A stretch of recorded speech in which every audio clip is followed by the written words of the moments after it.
So guys, आज हम मेरे मामा के लिए एक बर्थडे केक लेके आ रहे हैं। मामा को कुछ पता नहीं।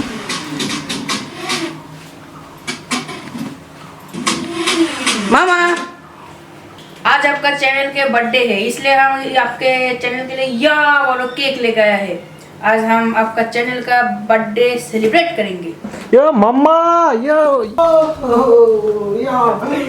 बोलो केक। हाँ, बहुत ही भारी है। अच्छा, इधर आप नहीं देना। ये लो, रख दिया। इसलिए गाइस, मेरा चैनल का आज बर्थडे है, इसलिए मेरा मामू यह बड़ा केक लिया है। सो मेरा केक अनबॉक्सिंग कर रहा है। Let's go.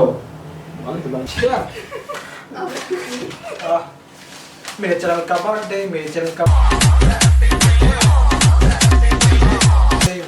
बर्थडे। यस।